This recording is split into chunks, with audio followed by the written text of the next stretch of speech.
I live in New Delhi. What do you do there? What do I do there? There's a lot of things I'm doing, and I'm really doing nothing. I'm a disciple of Sri Aurobindo and the Mother, and trying to study Sri Aurobindo for the last 18 years. And that's been the story of my life. It's been before Sri Aurobindo and after Sri Aurobindo. You want a short answer or a long one? It's actually less important than this question. Why are you here? Why have you come to Jaipur? Why is this meeting important? This meeting is important because it's the pressing need in my being to be part of anything that causes peace. That's why I'm here. I'd like to be a part of that movement, any movement which results in some kind of an aspiration towards peace. And what have you learned here, or what has surprised you at this meeting? I don't think it has surprised me. I feel that there is an aspiration for peace. Ever since there's been humanity, there's been an aspiration for peace. What surprises me is the strength with which Dina can bring about all of this together. It doesn't surprise me that there are so many people wanting peace, but the strength and the vision with which Dina is able to bring people from Israel, Palestine, Iran, Iraq, Africa, Kenya, India, Pakistan, that's what surprises me. It's phenomenal. The theme is making way for the feminine. Yeah. What does that mean to you? How would you have defined that? In India, the feminine is the Shakti, what we call Shakti, what you call the divine feminine force there, we call Shakti. And that's the divine principle in its feminine creatrix force, that which creates, that which makes things happen. The masculine force of the divine principle is that which has the vision of what has to be done, but he depends on her to create it, to make it happen. You're not really talking about men and women. No, I'm talking of the divine being, God, who, for purposes of understanding, can be divided into two. Actually, there isn't two. There is only one. But for purposes of understanding, we turn him into a he and a she. The he has the vision, and he decides what's to be done. But he cannot do it till he has a she part to him, which creates, which makes it happen. There is no she without he, and he cannot manifest without her. There are many traditional Indian deities. Yes. Some are female. Yes. And have a warrior. Have a? They're like warriors. Yes. They're fighters. Yes. How does that make sense? Oh, it's very simple. You see, the truth has to be manifested through love, heroism, bliss, and power. Now, without heroism, you really cannot manifest any truth. The warrior, divine, feminine principles that you see in Indian goddesses are those that are manifesting the truth through heroism. There is no need to subjugate yourself to falsehood. They stand for the truth.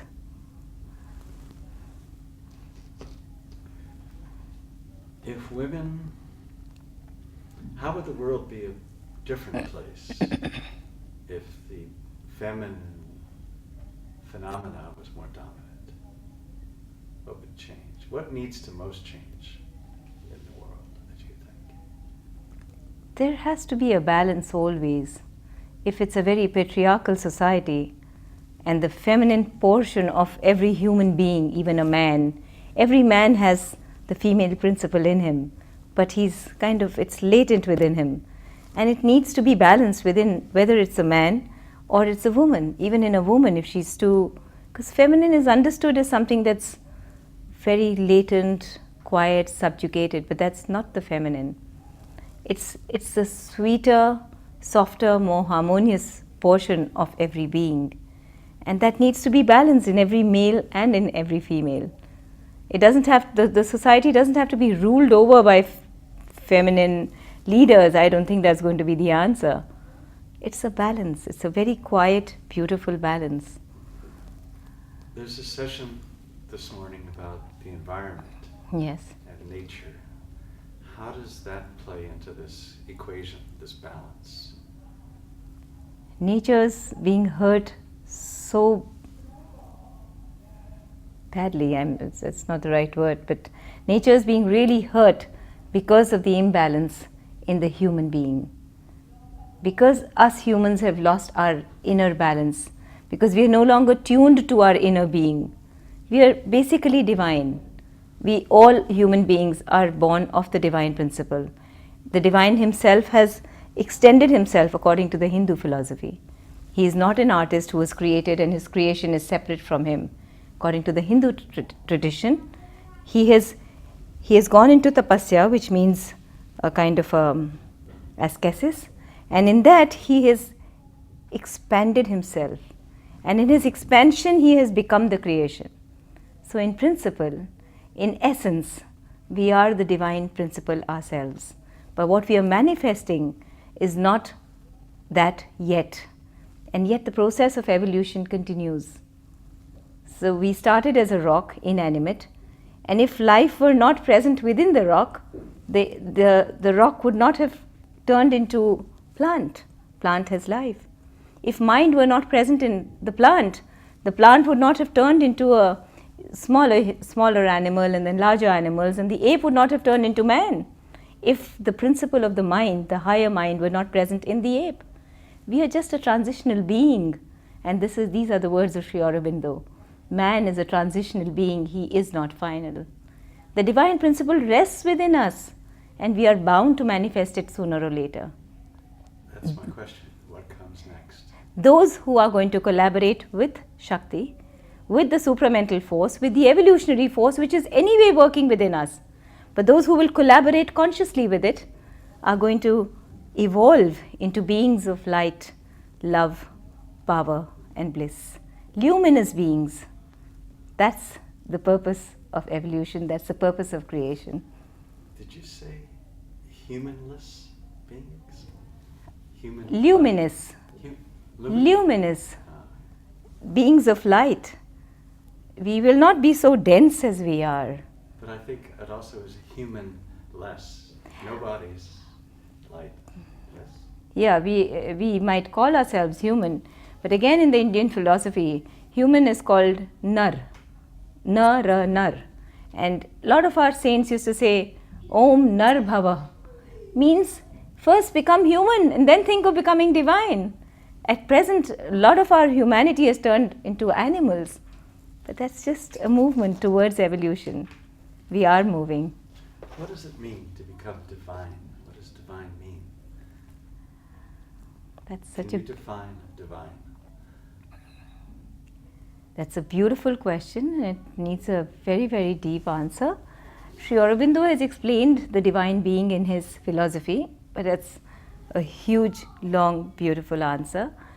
If I put it in very, very short, if my mind were governed by the divine, by God himself, what would I think? Would I think in my normal calculative manner, or would the thought be something that is coming straight from God himself? If I were to feel the way God would be feeling, there would be just love. It would be an uncalculated love for all human beings, because all human beings would be me. There would be no division, there would be no separation. And if this being, this whole physical body, is made of the divine essence, if in essence it is divine, it would definitely not have sickness. It would definitely not, a lot of our being would just become luminous. Our entire being would be luminous because it would be God walking on earth. And I might sound like a lunatic, but that's how the scientists who would have told the ape, you're going to turn into a photographer that great, you're going to turn into an Einstein, you're going to turn into a Dina, he would have swatted us all with a banana. What rubbish are you talking? I'm an ape, the best of the creation, the best of the best. I jump from one tree to the other. Look what long strides I can take. I stand on 2 feet and I peel a banana and eat. I'm the best. That's what we humans think we are. We are the best. No, we are transitional beings. We are not final. I may sound like a lunatic, I don't care. tell me about science then, or atoms, or whatever you wanted to. Hold on. Just the okay. Yes. You need to know, you're asking me about the atom? Yes. And, all right. Again, what I'm speaking about is what I've learned from Sri Aurobindo and the Mother. Our body is built up of millions and trillions and zillions of cells, as we all know. And the scientists have told us that there is an atom, there is a nucleus, and there are protons and neutrons and waves and particles moving in motion around them, right? Now, if we go back to the atom bomb, what happened in the atom bomb? How did it, what was it exactly that happened in the atom bomb? Energy was lying latent inside the atom. When energy from outside was injected into the atom expended unbelievable amount of energy from within it. And that's what was an atom bomb. I mean, it's putting it very unscientifically, but that's what happened. Now, in our being, these millions and zillions of atoms, each one of them has a small reservoir of large energy, which we can call the divine feminine force, or in Indian language we can call it Shakti. Each one of these zillion cells has an unbelievable amount of energy lying there latent, sleeping, so to say. Now, when we connect to the energy reservoir all around us, we collect it, we dam it, and then we consciously let it permeate, allow it to permeate into the very cells of our being. When we allow that energy, which is an open reservoir for everybody, but it's only there for those who consciously choose to connect to it. We connect to it, collect it, and allow it to permeate into the very cells of our being, where too energy is lying latent. Then that energy, just like the atom bomb, will release unbelievable amounts of energy, and then this being is going to evolve further and further into a luminous being of light, love, power and bliss. This is evolution, and this is bound to happen.